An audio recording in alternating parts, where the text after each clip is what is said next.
زندگی کیسے گزارنی ہے۔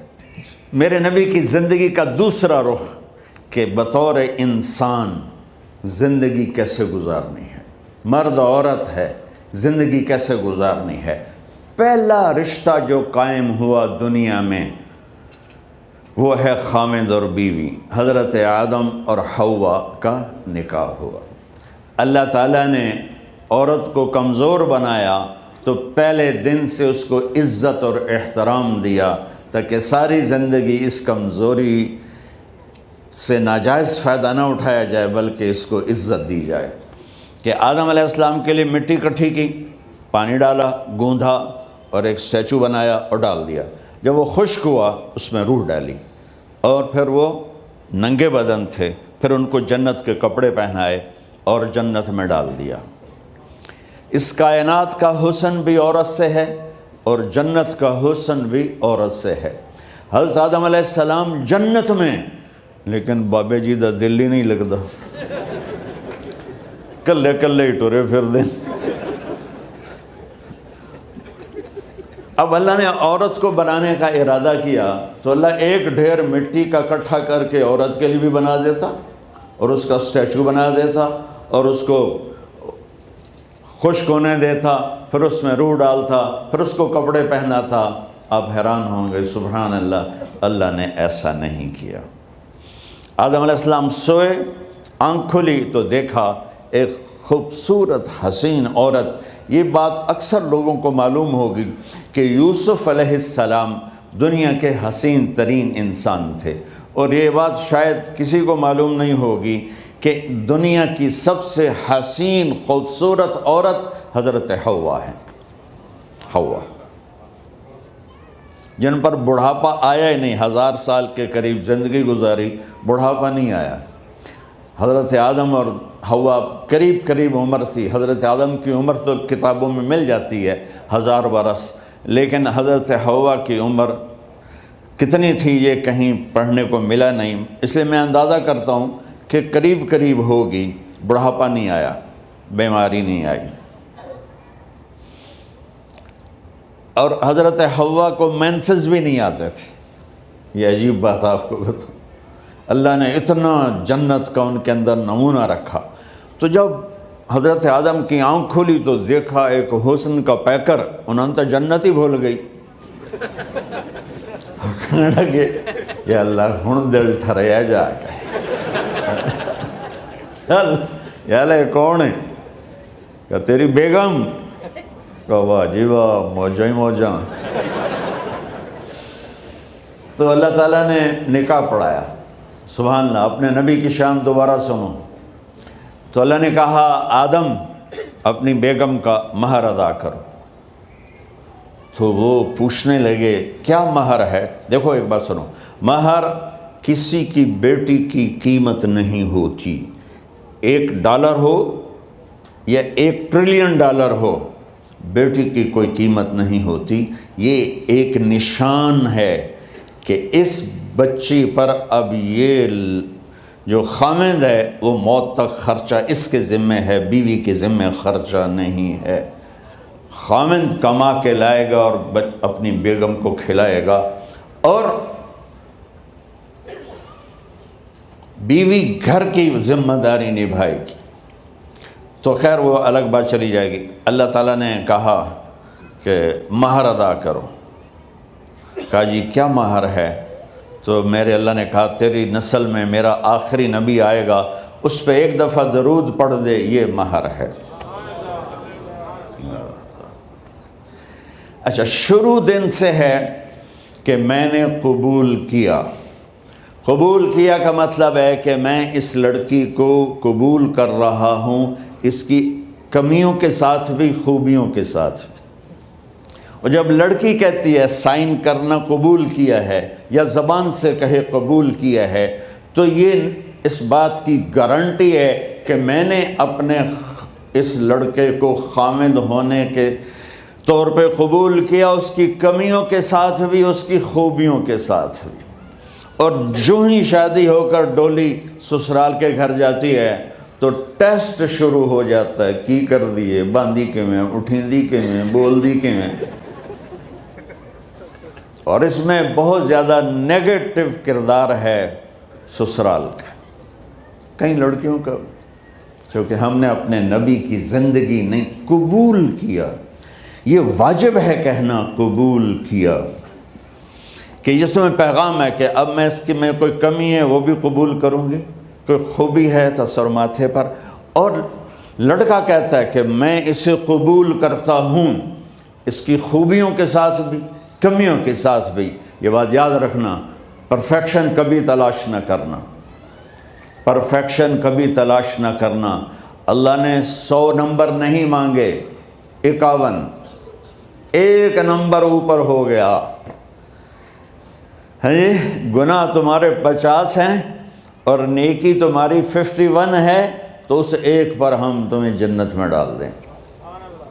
اب کوئی خامند اپنی بیوی میں پرفیکشن دیکھنا چاہے، بیوی اپنے خامند میں پرفیکشن دیکھنا چاہے، ساس سسر اپنی بہو میں، ساس سسر اپنے داماد میں، بھائی اپنے بھائی میں، ماں باپ اپنی اولاد میں، اولاد اپنے ماں باپ میں، جہاں یہ نظر ہوگی تو وہاں لڑائی ہوگی۔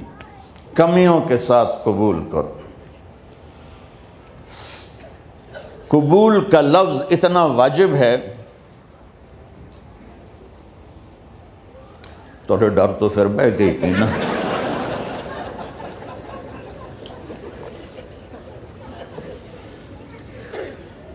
قبول کا لفظ اتنا ضروری ہے کہ اس کے بغیر نکاح ہی نہیں ہوتا۔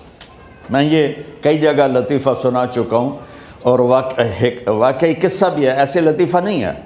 میرے دوست ہیں، ذمہ دار ہیں اچھے، تو ان کے گاؤں کا ایک بچہ چھوٹی عمر میں بسوں پہ جا کے نا وہ جاب پہ لگ گیا، تو اس کا کام ہوتا ہے بس کو صاف کرنا، ڈرائیور کو چائے پلانا، اور جہاں کہیں رش ہو تو اس کو ڈائریکشن دینا، استاد جی کٹ لو، استاد جی آن دیو، استاد جی جان دیو، تو یہ اس کا محاورہ بن جاتا ہے۔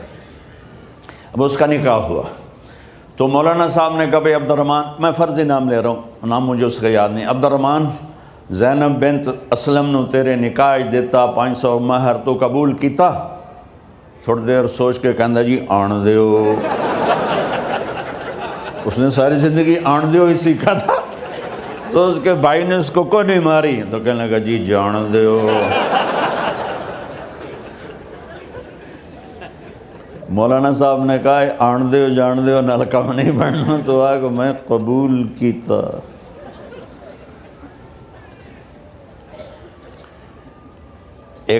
یہ بھی صحیح واقعہ سنا رہا ہوں۔ ایک نوجوان نے بیوی کو 3 طلاق دے دی کٹھی، اب ہو گیا پریشان، مولانا صاحب کے پاس گیا، کوئی میرے جیسا ہوگا۔ مولانا صاحب 3 طلاق دے بیٹھا، کوئی مسئلہ کا حرام؟ کہا جی کوئی رستہ حرام، کوئی گنجائش حرام۔ اس نے جیب سے موٹا سا لفافہ نکالا اور مولانا کے جا نماز کے نیچے ڈال دیا کہ مولانا صاحب کوئی گنجائش؟ کہ ہن تو سوچنا ہی پوے کی آکھیا یہ تو اپنی بیگم نو؟ اس آکھیا جی میں آکھیا ہی 3 طلاق، اس آکھیا مبارک ہوئے طلاق نہیں ہوئی۔ میں آکھیا جی او کیویں؟ آکھے او جڑا یہ طلاق ہے عربی دا لفظ، اس سے چاکھنا پمدا ہے طلاق۔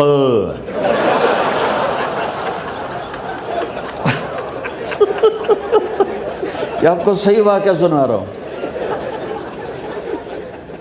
تو تم نے تو چھوٹے کاف کے ساتھ کہا ہے طلاق، او کاف تا کتے آلا ہے، موجاں کر، ایک لفافہ ہو راوے تو چاہے ساری زندگی دا حلال کر دے۔ لفظ قبول اتنا ضروری ہے۔ تو میرے نبی نے 11 شادیاں کی، اللہ کی قسم شوق کی نہیں تھی۔ ما تزوجت وما زوجت الا بوحی من السماء نزل به جبریل۔ کہ لوگوں سن لو میری بات غور سے، مجھے عورت کی کوئی رغبت نہیں ہے، میں نے جہاں شادی کی، جہاں بیٹی کی شادی کی، پہلے اللہ نے آسمان سے جبریل بھیج کے حکم دیا، پھر میں نے قدم اٹھایا۔ تو پہلا رشتہ خامند اور بیوی ہے جو اس کائنات میں جڑتا ہے، یہ دنیا کا سارے رشتوں میں نمبر 1 رشتہ ہے، سب سے خوبصورت رشتہ ہے، سب سے اہم رشتہ ہے، سب سے بڑا رشتہ ہے۔ والدین کے لیے چند آیات ہیں، اولاد کے لیے چند آیات ہیں، بہن بھائیوں کے لیے چند آیات ہیں، خاوند اور بیوی کے لیے سینکڑوں آیات ہیں، سینکڑوں۔ تو اگر آپ اپنے گھروں میں کامیابی دیکھنا چاہتے ہو، اپنے گھر کو ہاؤس کی بجائے ہوم دیکھنا چاہتے ہو، خوشی کا اگر آپ اسے گہوارہ بنانا چاہتے ہو، اللہ کی قسم ڈگریوں سے نہیں ہوگا، محبت سے ہوگا۔ میرے نبی سے پوچھا گیا یا رسول اللہ اسلام کا سب سے مضبوط عمل، نہیں، میرے نبی نے سوال کیا، بولو بھائی اسلام کا سب سے مضبوط عمل کیا ہے؟ صحابہ نے کہا نماز۔ نہیں، سبحان اللہ، ابھی میں نماز کی کتنی اہمیت بتا چکا۔ انہوں نے عرض کیا جہاد، آپ نے فرمایا نہیں۔ تو صحابہ نے عرض کیا روزہ، آپ نے فرمایا نہیں۔ اللہ اکبر۔ کہ یا رسول اللہ حج، آپ نے فرمایا نہیں۔ تو سارے صحابہ حیران ہو گئے، یا رسول اللہ نماز، جہاد، روزہ، حج، تو پھر کیا ہے؟ اب سننا سارے بہن بھائی، مستورات، بچے بچیاں، آپ نے فرمایا اسلام کا سب سے مضبوط اور بڑا عمل ہے آپس میں اللہ کے لیے محبت کرنا۔ اگر آپ اپنے گھروں میں حسن دیکھنا چاہتے ہو تو ایک دوسرے سے محبت کرو، اظہار محبت کرو، اور محبت کے پیدا ہونے کے لیے بہت ساری چیزیں ہیں، لپیٹ کے 2 میں کر لیتا ہوں، 2 میں۔ بیوی کی خوبی دیکھو، کمی نہ دیکھو، خاوند کی خوبی دیکھو، کمی نہ دیکھو، پہلی بات۔ دوسری بات، اس زبان سے زہر نہ اگلو محبت کے پھول، اس زبان سے کڑوے جملے نہ ہوں، طنز نہ ہو، ٹانٹنگ نہ ہو، بےعزت نہ کرو، انسلٹ نہ کرو، تو آپ کے دل جڑ جائیں گے۔ یاد رکھو شکلوں سے زندگی آباد نہیں ہوتی، زندگی اخلاق سے آباد ہوتی۔ تو اپنے گھر سے ٹانٹنگ نکال دو۔ نہ کہا کا مطلب ہے بارش کا زمین میں جذب ہو کر یکجان ہو جانا، 2 زندگیوں کا محبت میں جذب ہو کر یکجان ہو جانے کو نکاح کہتے ہیں۔ نہ کہا آنکھوں میں نیند کا اتر کے سلا دینا، نہ کہا خاوند اور بیوی کا ایسی محبت دینا کہ چین کی نیند آ جائے، نہ کہا اعتماد کرنا، بھروسہ کرنا، خاوند بیوی پہ بھروسہ کرے، بیوی خاوند پہ بھروسہ کرے۔ اے نوے لوک کے فون چیک ہو رہے ہوئے، کال کتنے کی ہے، کال کتنے کی تھی۔ عزت دو، اعتماد کرو۔ چوتھا مطلب درخت کا چھاؤں بنا دینا، نہ کہا میاں اور بیوی، خاوند اور بیوی کا محبت کی ایسی چھاؤں بنانا کہ اس کے نیچے اولاد کا پودا خوبصورتی سے پیدا ہو سکے۔ نہ کہا، صرف لفظ نکاح کے مطلب بتا رہا ہوں، نہ کہا مریض کو، کدھر ڈاکٹر بیٹھے ہیں، میرے سامنے بیٹھے ہیں، مریض کو دوا ایسی دینا کہ وہ شفا یاب ہو جائے، آپس کے ایسے تعلق بنانا کہ زندگی کو شفا مل جائے۔ میرے بھائی بہنوں، میں آپ کو اپنے نبی کی زندگی بتا رہا ہوں۔ میرے نبی نے 11 شادیاں کی، اللہ ذوالجلال کی قسم، صرف ہمیں زندگی سکھانے کے لیے کہ گھر کی زندگی کیسے ہوتی ہے اور اولاد کو کیسے پالا جاتا ہے۔ اب لوگ کیا مجبوریاں ہیں کہ عورت بھی جاب کرتی ہے، مرد بھی جاب کرتا ہے۔ عورت کی سب سے بڑی جاب اپنی نسل کو پالنا ہوتا ہے۔ جب یہاں ٹائم نہیں ملتا بچے کو، نہ ماں سے ملتا ہے نہ باپ سے ملتا ہے، تو پھر وہ جنگل کا پودا بن جاتا ہے۔ یہ تو وینکوور ہے، فیصل آباد کی بات سناتا ہوں۔ میرے بچے جس اسکول میں پڑھتے تھے ان کے پرنسپل سے میری دوستی تھی، میں ملنے گیا ایک دن، تو کہنے لگے جی عجب واقعہ ہوا ہے کہ یہاں 2 بچے پڑھتے ہیں، ان کی ماں بھی ڈاکٹر ہے اور باپ بھی ڈاکٹر ہے، تو وہ دونوں آئے ہیں میرے پاس کہ ہمارے بچوں نے 3 دن ہو گئے ہیں گھر میں کھانا نہیں کھایا، تو ہم پریشان ہیں، ہمیں بتاتے نہیں، کائنڈلی آپ پوچھ کے بتائیں کہ وہ کھانا کیوں نہیں کھا رہے۔ ایک باری کر کے بھی دکھا دو.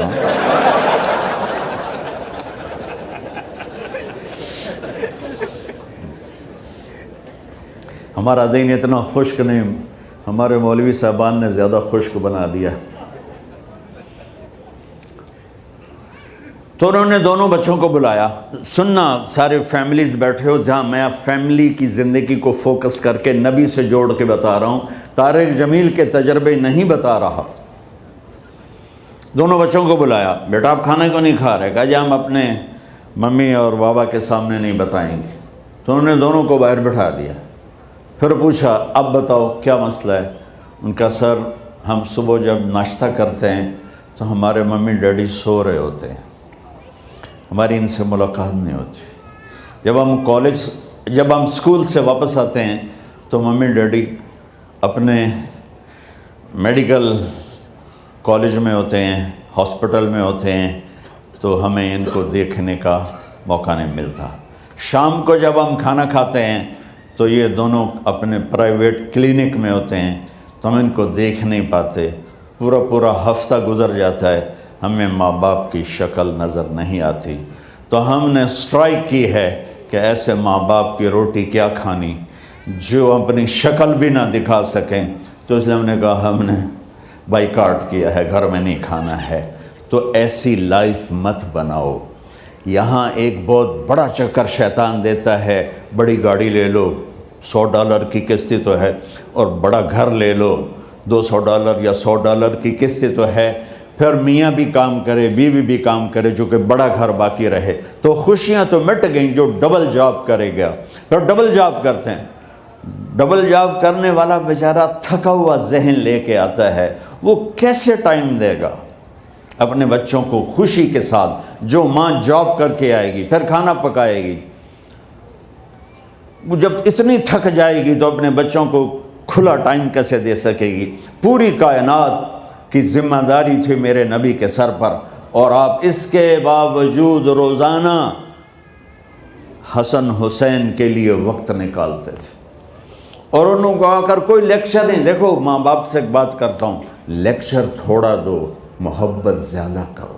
یہ نہ کرو، یہ کیوں کیا، یہ کرو، یہ کرو، یہ چھوڑ کر صرف سینے سے لگاؤ، صرف محبت دو. کمیوں سمیت بچوں کو قبول کرو، ان کی زندگی تبدیل ہو جائے گی. اتنے بڑے نبی، اتنی بڑی ذمہ داری، اور اتنا درد سینے میں کہ آپ کے سینے سے ایسے ابلنے کی آواز آتی تھی جیسے ہانڈی ابلتی ہے. اس کے باوجود آپ روزانہ کہتے این اللقا، میرے شرارتی بچے کدھر ہیں؟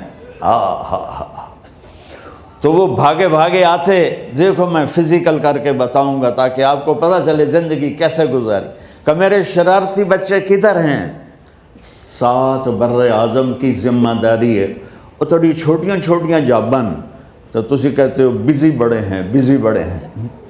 میرے نبی پہ 7 بر اعظم کے انسانوں کی ذمہ داری ہے، اور آخری آنے والے انسان تک کی ذمہ داری ہے. اس سے بڑی جاب کس کی ہوگی کائنات میں؟ اور پھر آپ روزانہ آتے ہیں این اللقا، میرے شرارتی بچے کدھر ہیں؟ تو حسن حسین بھاگے بھاگے آتے. آپ ان کے لیے یوں ہو جاتے تھے، آؤ بھائی میری کمر پہ چڑھ جاؤ. اپنے نبی کی عظمت کو جانو کہ انہوں نے زندگی کیسے سکھائی. چاند کے 2 ٹکڑے کر دینا کوئی معمولی بات ہے، آسمان چیر کے چلے جانا معمولی بات ہے، ایک زندگی سکھا کے جانا سب سے بڑی بات ہے. کتنی اولادیں برباد ہو گئیں ماں باپ کی وجہ سے، کتنے گھر اجڑ گئے ساس سسر کی وجہ سے، کتنے گھر اجڑ گئے لڑکی کے بدتمیز ہونے کی وجہ سے، کتنے گھر اجڑ گئے لڑکے کے شرابی اور باہر کی گندگی کی وجہ سے. زندگی سیکھو. یہ اتنے بڑے نبی ہو کر آپ یوں ہو رہے ہیں جیسے میں نے آپ کو کر کے دکھایا. دونوں کو اوپر بٹھا لیتے اور کمرے میں چکر لگاتے تھے، پھر یوں کر کے پوچھتے تمہارا اونٹ کیسا ہے؟ سوال. پھر دونوں کو اتار لیتے اور اپنی نواسی زینب، جن کو حضرت علی کی وراثت ملی کس کی؟ علم کی، فصاحت اور بلاغت کی، ان کو کمر پہ بٹھا لیتے اور اکیلی زینب کو پورے گھر میں چکر لگواتے تھے۔ اور بھی دکھ ہیں زمانے میں محبت کے سوا، راحتیں اور بھی ہیں وصل کی راحت کے سوا، کیا صرف کمانا ہی کام ہے؟ ادھار کی زندگی سے بچو، خوش و خرم رہو، اس کو قسط دینی ہے، یہ قسط دینی ہے، یہ قسط دینی ہے، یہ دینی ہے، سر میں درد نہیں ہوگا تو اور کیا ہوگا؟ تو آپ اتنے بڑے عظیم ہو کر وقت نکال رہے ہیں، اور حضرت ابو ہریرہ فرماتے ہیں میری آنکھوں نے دیکھنا سارے کہ آپ نے کبھی حسن کبھی حسین یہاں جیسے مائیں کرتی ہیں ادھر کھڑا کیا ہوا ہے اور جھولا جھولا رہے ہیں ایسے، اور ان کے دونوں ہاتھ پکڑ کر کہہ رہے ہیں آ جاؤ اوپر آ جاؤ، اوپر آ جاؤ، آگے پہاڑی ہے، اوپر آ جاؤ، آگے پہاڑی ہے، تو ایسے ایسے آتے، اور اوپر آؤ، وہ یہاں آ جاتے، آگے آؤ، وہ یہاں آ جاتے، آگے آؤ، وہ یہاں آ جاتے، تو پھر آپ یوں ہو جاتے، آگے آؤ، تو چڑھتے چڑھتے یہاں آ جاتے، یہاں وہ یہاں آ جاتے، تو آپ ان کے ہاتھ فکس کر کے آگے بڑھ کر ان کے ہونٹوں کا بوسہ لیتے اور کہتے یا اللہ میں ان سے پیار کرتا ہوں، تو بھی ان سے پیار فرما۔ بھائیو اللہ کی قسم، پیسے سونے چاندی سے زندگی میں خوبصورتی نہیں آتی، نبی کی غلامی سے زندگی میں خوبصورتی آتی ہے۔ اتنے بڑے نبی ہیں اور حضرت عائشہ سے کہہ رہے ہیں دوڑ لگائیں۔ یہاں کسی مولانا سے پوچھو اپنی بیوی سے کبھی کہا اس نے کہ دوڑ لگائیں؟ الٹا سوٹا لے تو کھلو جائے گا۔ عائشہ دوڑ لگائیں، اور واپسی کہاں سے ہو رہی ہے؟ دوڑ کہاں لگ رہی؟ جہاد کے سفر سے واپسی ہو رہی، اور آپ نے اپنے صحابہ سے کہا سب آگے چلے جاؤ۔ جب سارے آگے چلے گئے اور کوئی نظر نہیں آ رہا تو آپ نے کہا عائشہ آؤ دوڑ لگائیں، تو حضرت عائشہ کہتی ہم نے دوڑ لگائی تو میں آگے نکل گئی لیکن ابھی پیچھے رہ گئے۔ کچھ سال گزرے تو پھر ہم سفر سے واپس آ رہے تھے تو آپ نے صحابہ سے فرمایا سب آگے چلے جاؤ، چلے گئے۔ آپ نے کہا عائشہ دوڑ لگائیں؟ کہ جی لگائیں۔